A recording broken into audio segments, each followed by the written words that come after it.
17 টেস্টে ৪৯ উইকেট। আরও সমৃদ্ধ হতে পারত তাসকিন আহমেদের টেস্ট ক্যারিয়ার। তবে এই ফরম্যাটে অনিয়মিত ঢাকা এক্সপ্রেস।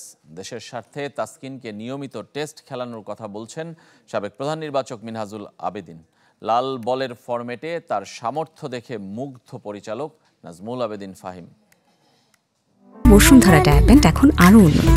এই hot air through top sheet দ্রুত শোষণ করে সোনামণিকে দেয় কোমল অনুভূতি। ওয়েস্ট ইন্ডিজে বল হাতে সফল তাসকিন আহমেদ জেডন সিলসের সাথে ভাগ করে নিয়েছিলেন সিরিজ সেরার পুরস্কার। 2 টেস্টে ঢাকা এক্সপ্রেসেরও 11 উইকেট।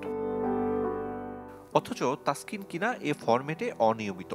2024 সালে বাংলাদেশ খেলেছে 10 টেস্ট, যেখানে তাসকিনকে 4 ম্যাচের বেশি পায়নি টিম ম্যানেজমেন্ট।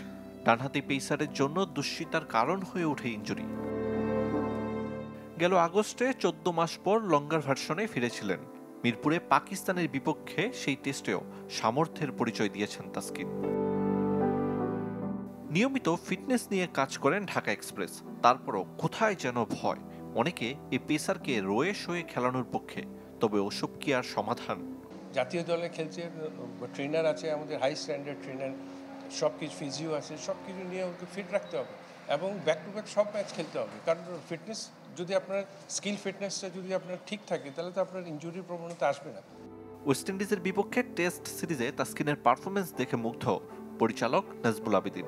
বিশেষ করে বোলিং বৈচিত্র্য আর যে লাইন লেন্থ মেনে বল করেছেন, ইট ওয়াজ স্যাটিসফ্যাক্টরি এবং দেখে মনে হচ্ছিল যে ও নিজেও বোধহয় এটা উপলব্ধি করছিল যে ও কতটা ভালো বল করতে পারে। ও নিজেও বুঝছিল যে ওর বল খেলাটা ব্যাটসম্যানের জন্য খুব ডিফিকাল্ট হচ্ছে। ওয়াও বলের মতো না, বাট আমি মনে করেছি যে এটা আমাদের দলকে আরও শক্তিশালী করবে, সেটা আমার জন্য বেশি ইম্পর্টেন্ট ছিল।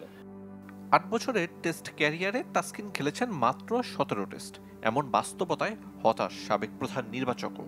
লাল বলে 49 উইকেট নেয়া তাসকিনের পরিসংখ্যান হতে পারত আরও সমৃদ্ধ। সাদা বলের কথা আমি কেন চিন্তা করি, ওটা পরের ব্যাপার। যদি আমি নেগেটিভে চিন্তা করি, তাহলে তো আমি আগেই ব্যাকফুটে চলে যাচ্ছি। সাদা বলের মতো লাল বলেও বাংলাদেশের পেস ইউনিটের নেতা হতে পারবেন তাসকিন। আরিফুল ইসলাম, চ্যানেল 24, ঢাকা।